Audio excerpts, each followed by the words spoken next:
نؤمن به ونتوكل عليه ونعوذ بالله من شرور أنفسنا ومن سيئات أعمالنا من يهده الله فلا مضل له ومن يضلل فلا هادي له ونشهد أن لا إله إلا الله وحده لا شريك له ونشهد أن سيدنا وسندنا ونبينا ومولانا محمدا عبده ورسوله صلى الله تعالى عليه وعلى آله وأصحابه أجمعين أما بعد فأعوذ بالله من الشيطان الرجيم بسم الله الرحمن الرحيم ومن آياته خلق السماوات والأرض واختلاف ألسنتكم وألوانكم إن في ذلك لآيات للعالمين وقال رسول الله صلى الله عليه وسلم ليس منا من مات على عصبية صدق الله وصدق رسوله النبي الكريم ونحن على ذلك لمن الشاهدين والشاكرين والحمد لله رب العالمين. درود شریف پڑھیں.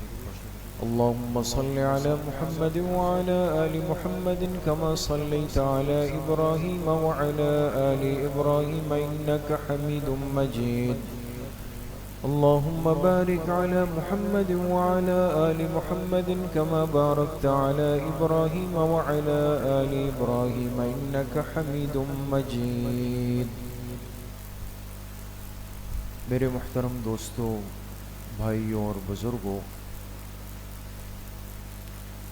جناب نبی کریم صلی اللہ علیہ وسلم کی ولادت اور بعثت اور ہجرت اور رحلت، وہ مہینہ قریب آ رہا ہے ماہ ربیع الاول کا، اور ایک مسلمان کے لیے اس کے ایمانی کیفیات میں اضافہ ہوتا ہے، ایمان کو جلا نصیب ہوتی ہے جب اسے اندازہ ہوتا ہے کہ اس مہینے کا قرب ہے جس مہینے میں اس کائنات کے محبوب دنیا میں تشریف لائے. حضور علیہ السلام جب دنیا میں تشریف لائے، آپ کی ولادت ہوئی، ہر مسلمان یہ بات جانتا ہے کہ اللہ تعالیٰ نے اپنے حبیب کے لیے ہر چیز کا انتخاب خود فرمایا ہے. آپ کی تشریف آوری کے لیے جو مہینہ منتخب ہوا، وہ انتخاب بھی کس کی طرف سے تھا؟ اللہ کی طرف سے. ماہ ربیع الاول منتخب ہوا، اسی مہینے میں آپ دنیا میں تشریف لائے، اور اللہ کی شان جب مکہ مکرمہ میں 53 سال گزار کے مدینہ منورہ ہجرت فرمانے لگے، تو اس کے لیے جو اللہ نے مہینہ منتخب کیا وہ بھی کون سا تھا؟ ربیع الاول تھا. اور جب اس دنیا میں 63 سال گزار کے آپ اللہ پاک کے ہاں تشریف لے جانے لگے، اس دنیا سے پردہ فرمانے لگے، تو آپ کی وفات کے لیے جو اللہ نے مہینہ منتخب فرمایا وہ بھی کون سا تھا؟ ربیع الاول. یہ حسن انتخاب کہلاتا ہے جو من جانب اللہ ہوا. تو آنے والے اس مہینے سے ایک مسلمان اور مومن کو ایک قلبی مودت اور محبت ہوتی ہے، ایک ایمانی خوشی اور تازگی اندر پیدا ہوتی ہے. لیکن میرے عزیز و دوستو بزرگوں، ہمیں آج یہ بات سمجھنے کی اشد ضرورت ہے کہ آپ علیہ الصلاۃ والسلام کی بعثت جس ماحول میں، جس معاشرے میں، جس قوم میں، جس رسم و رواج کے ماحول میں ہوئی، وہ بڑا عجیب ماحول تھا۔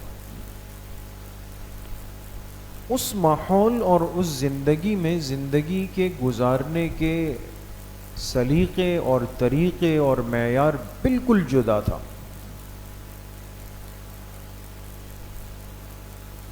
وہ ساری خرابیاں جو ایک انسانی مزاج کا حصہ ہو سکتی ہے، وہ اس معاشرے میں بھرپور طریقے سے موجود تھی۔ اس لیے آپ علیہ الصلاۃ والسلام نے اپنی بعثت کے ساتھ جس تصور کو توڑا ہے اور جس تصور کو ختم کیا ہے، وہ تصور عصبیت ہے دوستو۔ عصبیت کیا ہے؟ ایک انسان اپنے اندر یہ ضد پیدا کر دے کہ چونکہ فلاں میری زبان کا ہے، چونکہ فلاں میری قوم کا ہے، چونکہ فلاں میرے قبیلے کا ہے، میری برادری کا ہے، لہذا اس کے صحیح ہو یا غلط ہو میں اس کے ساتھ کھڑا ہوں۔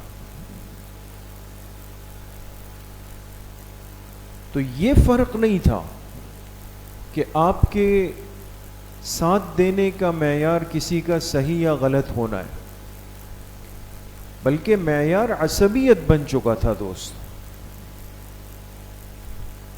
اور آپ علیہ الصلاۃ والسلام کا کمال یہ ہوا کہ آپ نے آ کر اس عصبیت کے تصور اور دیوار کو ختم کر دیا۔ آج جس ماحول سے اور جس دور سے ہم گزر رہے ہیں اور یہ امت گزر رہی ہے، اور بالخصوص یہ قوم گزر رہی ہے، اس میں اگر ہم غور کریں تو ہم ان عصبیتوں کا بہت بری طرح شکار ہو چکے۔ ہمارے اندر قومی اور قبائلی عصبیت بھی ہے، ہمارے اندر سماجی عصبیت بھی ہے، اور ہمارے اندر نسلی عصبیت بھی۔ اور آپ اگر سیرت طیبہ پہ غور کریں گے دوستو،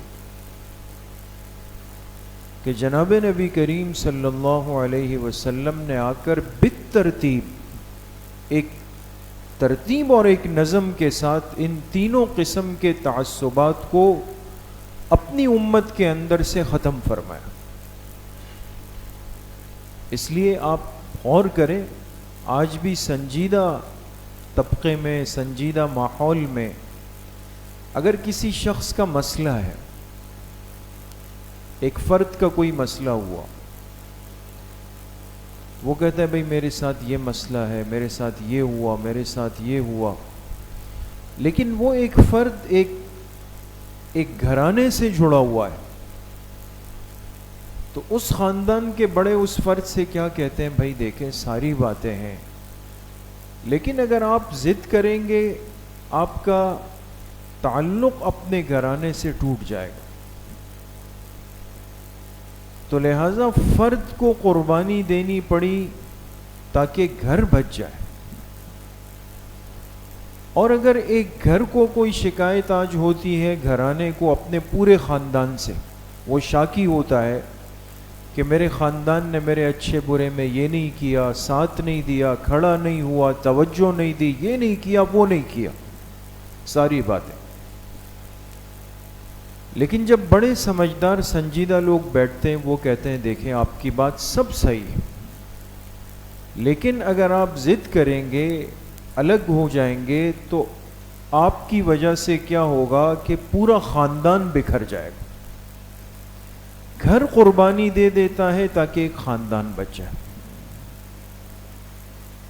اور اگر ایک مخصوص خاندان کو کوئی مسئلہ ہوتا ہے کہ بھئی میرے ساتھ کوئی زیادتی ہو رہی ہے، میرے ساتھ کوئی مخصوص طرز عمل ہو رہا ہے، مجھے ہی دبایا جاتا ہے، میرے ساتھ ہی سختی ہوتی ہے، کوئی میری اشکشوئی نہیں کر رہا.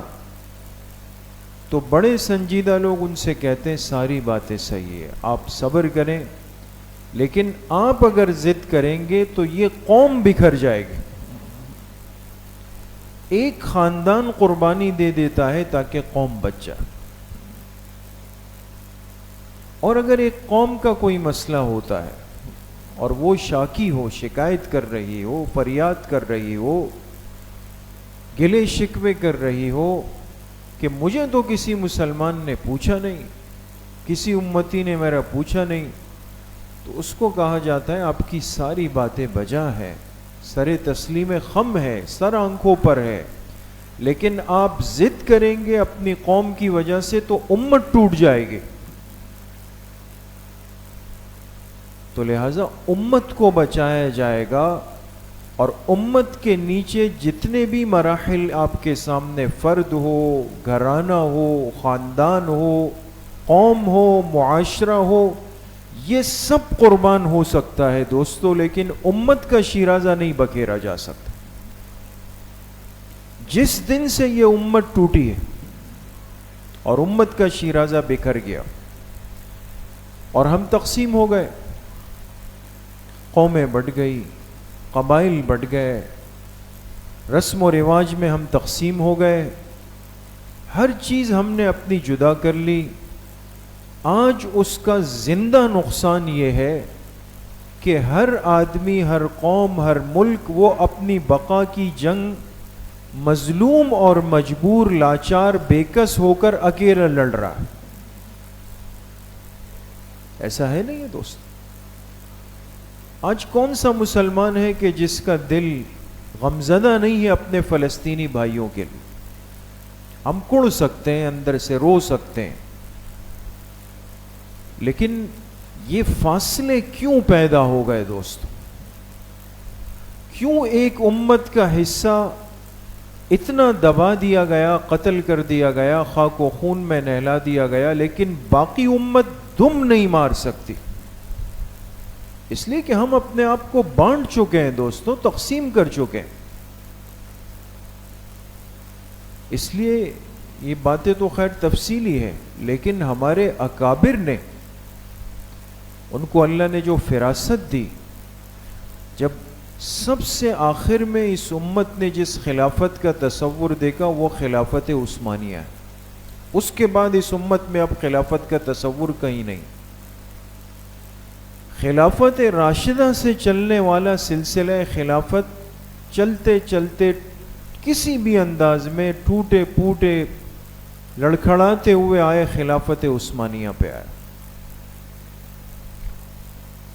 ہر طرح کے لوگ ہوتے، کمزوریاں تھیں، ساری باتیں موجود تھیں، اور جب اس خلافت کو توڑنے لگے باطل، جب اس کو ختم کرنے لگے خلافت عثمانیہ کو، ہمارے اکابر کی بصیرت اور باریک بینی کو دیکھیں کہ انہوں نے پورا زور اور جان مار دی تھی اس بات پر کہ دیکھو سب چیزیں برداشت کر لینا، اپنی خلافت کے مرکز کو مت توڑو، ورنہ کل دنیا کے ایک کونے میں مسلمان روئے گا، دوسرا وہ صرف احتجاج کر سکے گا، وہ اس کی مدد کو نہیں پہنچ سکے گا.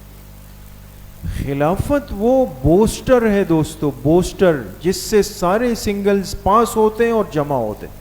آسان الفاظ میں عرض کرتا ہوں، ہم تو سمجھتے نہیں.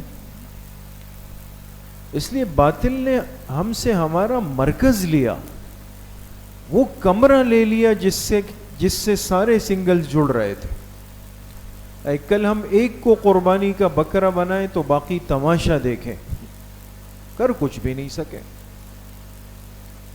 بالآخر وہ بھی ہو گیا. لیکن اب کیا کرنا ہے؟ اب کم سے کم درجہ یہ تو ہو کہ ہم آپس کی ان تفریق کو، اس تقسیم کو، اس اختلاف کو، اپنی ان عصبیتوں کی بھینٹ نہ چڑھائیں دوستو، اس کی بھینٹ نہ چڑھائیں. اس لیے علامہ اقبال نے کہا تھا نا، یہی مقصود فطرت ہے یہی رسم مسلمانی، اخوت کی جہانگیری، محبت کی فراوانی، بتان رنگ و خو کو توڑ کر ملت میں گم ہو جا، بتان رنگ و خو کو توڑ کر ملت میں گم ہو جا، نہ تو رانی رہے تو نہ ایرانی نہ افغانی. یہ تصورات ختم ہو جائیں. یہ رنگ کی بنیاد پر، قوم کی بنیاد پر، خون کی بنیاد پر، نسل کی بنیاد پر، برادری کی بنیاد پر یہ بت بنا دیے دوستو. نہ تو رانی رہے باقی نہ ایرانی نہ افغانی. یہ جو تعارف ہمارے بن گئے، ہم نے اس تعارف کو تعریف بنا دیا دوستو. اس بنیاد پر ہم آپس میں رشتے نہیں کرتے، اس بنیاد پر ہم آپس میں مجلس نہیں کرتے، اس بنیاد پر ہم آپس میں اتحاد، اتفاق اور جوڑ نہیں کرتے، اس بنیاد پر آج ہم ایک دوسرے کو برداشت نہیں کرتے. اور وہ عدم برداشت چلتے چلتے چلتے آج اس جگہ پر ہے کہ ہر انسان اپنی شناخت کے ساتھ اپنی جگہ پہ محدود ہو جائے. اس لیے میرے عزیزو، دوستو، بزرگو، آج یہ امت آگے آنے والے ماہ ربیع الاول کی تیاریاں کر رہی ہے، سوچ رہی ہے، خوش ہو رہی ہے، اور بہت بڑی خوشی کا موقع ہے جس سے ایمان کا رشتہ جڑا ہوا ہے جس مہینے کے ساتھ. لیکن کتنے دکھ اور درد کی بات ہے کہ ایک مسلمان اس محبوب کائنات کی ولادت باسعادت پر خوشی تو منا رہا ہے، لیکن اس محبوب کائنات نے اپنی بعثت کے بعد جس عصبیت کے بت کو توڑ دیا تھا، اس بت کو سینے سے لگا کر پوری دنیا میں گھوم رہا ہے. اس لیے آپ علیہ الصلوۃ والسلام جب ہجرت فرما کر مدینہ منورہ تشریف لائے، ہجرت فرما کے، آپ کو پتہ ہے سب سے پہلا کام آپ نے کیا کیا مدینہ؟ سب سے پہلا کام مواخات. انصار اور مہاجرین کو آپس میں کیا بنا دیا تھا؟ بھائی بھائی بنا دیا. یہ ہم اسکول میں بھی پڑھتے تھے، یہ بچے اسکولوں میں پڑھتے ہیں، ہم مدرسوں میں پڑھتے ہیں، ہم کتابوں میں پڑھتے ہیں، ہم بیانات میں سنتے ہیں. ہجرت مدینہ کے بعد مواخات ہو گئی. مواخات کہتے ہیں بھائی چارگی کو. دو مسلمانوں کو آپس میں بھائی بھائی بنا دیا. سوال یہ ہے کہ اس عمل کی کیا ضرورت تھی؟ کلمہ تو تھا، مہاجرین بھی کلمے کے ساتھ آئے تھے، انصار بھی کلمے کے ساتھ بیٹھے ہوئے تھے. بعض چیزیں حقیقت ہوتی ہیں دوستو. اس دماغ کے راستے سے جو چیز جا کے سرشت کے اندر بیٹھ جائے وہ اتنی آسانی سے نہیں نکلتی. یہ انصار اور مہاجرین کے اندر جو فرق تھا وہ کس چیز کا تھا؟ وہ سماج کا تھا. کس چیز کا؟ سماج کہتے ہیں انسان کی زندگی کا رہن سہن، مزاج. آج آپ دیکھیں نا، آپ پاکستان میں ہماری زندگی گزارنے کا ایک طریقہ ہے، ایک انداز ہے، کھانے کا، چلنے کا، بولنے کا، شادیوں کا، غمی کا، ملاقات کا ایک طریقہ ہے. لیکن آپ ترکی چلے جائیں، وہاں سماجی طریقے الگ ہیں. آپ افریقہ چلے جائیں، وہاں الگ ہے. عرب چلے جائیں، وہاں پر الگ ہے. سب چیزیں الگ ہیں. لیکن عرب کے اندر یہ چیز اتنی خرابی کو پہنچ چکی تھی کہ اس سماجی طریقے کو عصبیت بنا چکے تھے. وہ کہتے تھے فلاں لوگ ہمارے طور طریقوں کے نہیں، ہم ان سے کیسے بات کریں. جیسے آج بھی بعض ایسے ناعاقبت اندیش لوگ، جب ان سے کوئی بات ہوتی ہے کہتے وہ ہمارے طور طریقوں کے ہے ہی نہیں، وہ ہمارے مزاج کے نہیں، چاہے وہ کچھ بھی ہو. کہتے نہیں ہیں. آپ علیہ الصلوۃ والسلام نے لا کر ایک انصاری، ایک مہاجر کو آپس میں گلے ملایا. ان کے اندر یہ تصور ختم ہو جائے. وہ سماجی عصبیت اسی دن دم توڑ گئی، آپس میں مل گئے. اور آپ علیہ السلام نے ان سے فرمایا من دعا الی عصبیۃ فلیس منا. اب سن لو، آج کے بعد جس نے عصبیت کی بنیاد پر ایک دوسرے کو آواز دی کہ او انصاری، او مہاجر، یاد رکھنا وہ میری امت میں سے نہیں ہوگا. اور جو آج کے بعد عصبیت کی بنیاد پر لڑے گا وہ میری امت میں سے نہیں ہوگا. اور آج کے بعد اگر کوئی اس عصبیت کی بنیاد پر مرے گا وہ میری امت میں سے نہیں ہوگا. بات صاف کر دی. کچھ وقت گزرا، کچھ دن گزرے، پھر آپ علیہ السلام نے ایک دوسرا قدم اٹھایا. مواخات مدینہ ہو گیا، اب میثاق مدینہ ہو رہا ہے. سیرت کو سمجھنے کی ضرورت ہے دوست. میثاق مدینہ کیا تھا؟ اب قومی اور قبائلی عصبیت جو عرب کی شناخت تھی، ہم فلاں قوم کے، ہم فلاں خاندان کے، ہم فلاں قبیلے کے، اور اس بنیاد پر وہ فخر کرتے تھے، جنگیں لڑتے تھے، اشعار پڑھتے تھے، اپنے القابات رکھتے تھے، سب چیزیں. آپ نے ایک میثاق مدینہ کیا، اور اس میثاق مدینہ میں آپ نے کیا کیا؟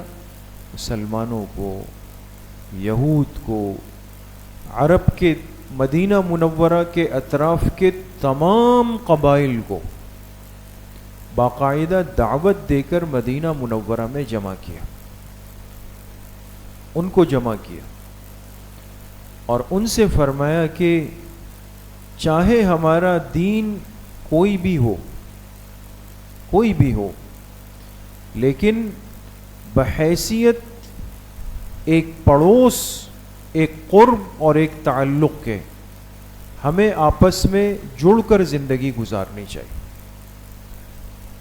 لہذا آج کے بعد اگر کوئی ہم پر حملہ ہوا، مدینہ منورہ پہ حملہ ہوا، ہم سب مل کر ان کا مقابلہ کریں گے. آج کے بعد یہاں موجود جتنے قبائل میں سے ایک قبیلے کے ساتھ کسی نے زیادتی کی، ہم سب اس کے ساتھ کھڑے ہو جائیں گے. یہ آسان نہیں تھا دوستوں.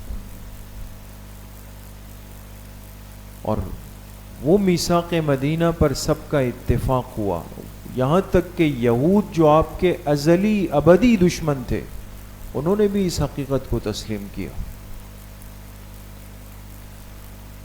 آپ نے اس قبائلی اور قومی عصبیت کا بت توڑ دیا. اس بنیاد پر زندگی نہیں گزرتی.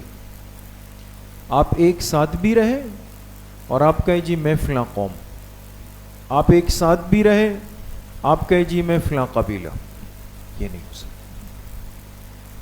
جب یہ سب ہو گیا، اب تیسرا قدم اٹھا کب؟ جب 8 ہجری آپ علیہ السلام مکہ مکرمہ گئے. فتح مکہ ہو رہا ہے ابھی.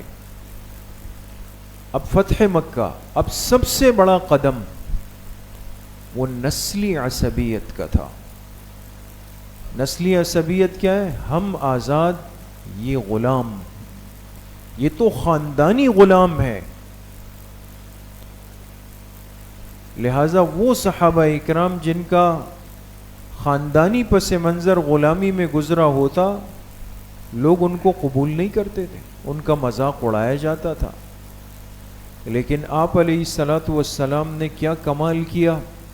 جب مکہ مکرمہ فتح ہوا، پہلی نماز کا وقت آیا تو کس صحابی کو حکم دیا کہ خانہ کعبہ کی چھت پہ چڑھ کے اذان دو؟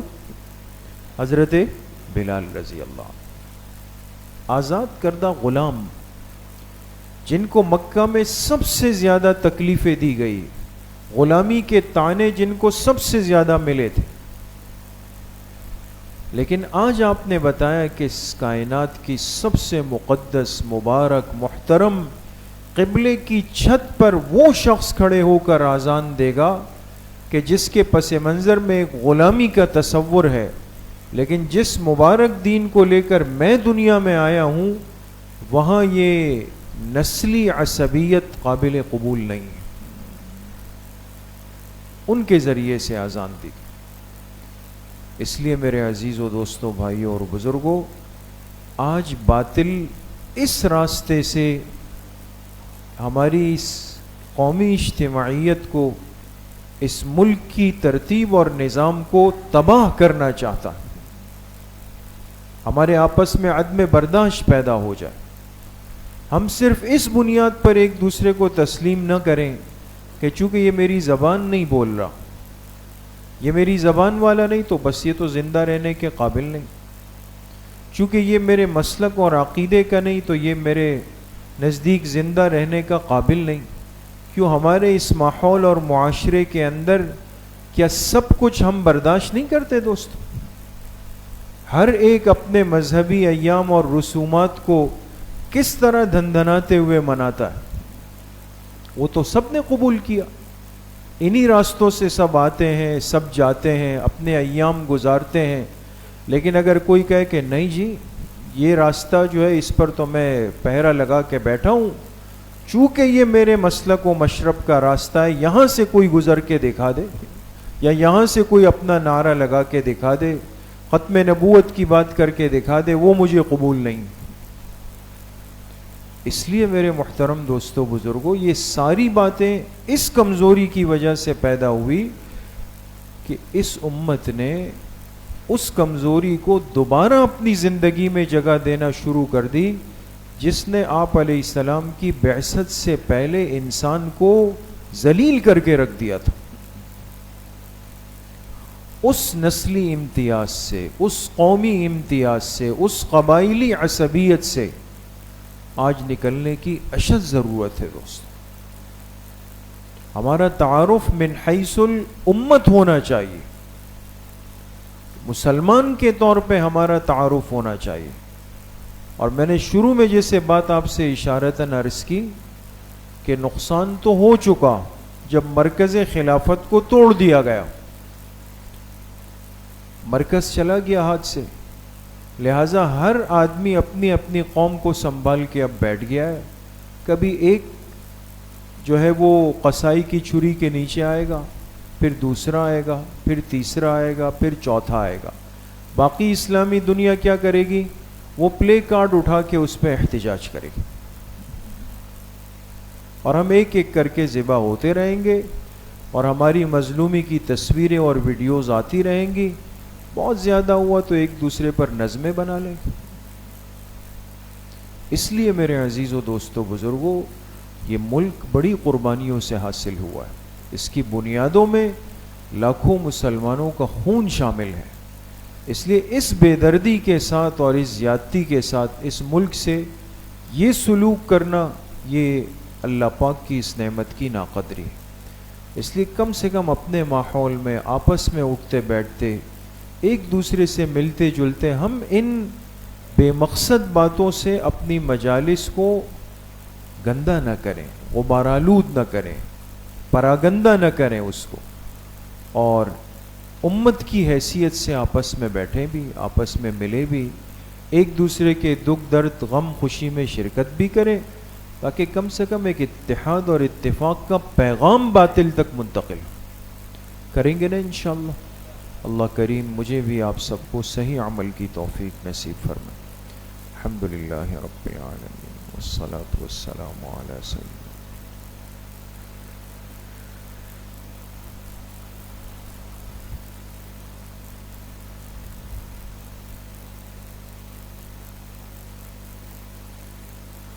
وصلی اللہ وسلم علی نبینا محمد وآلہ وصحبہ اجمعین برحمتہ۔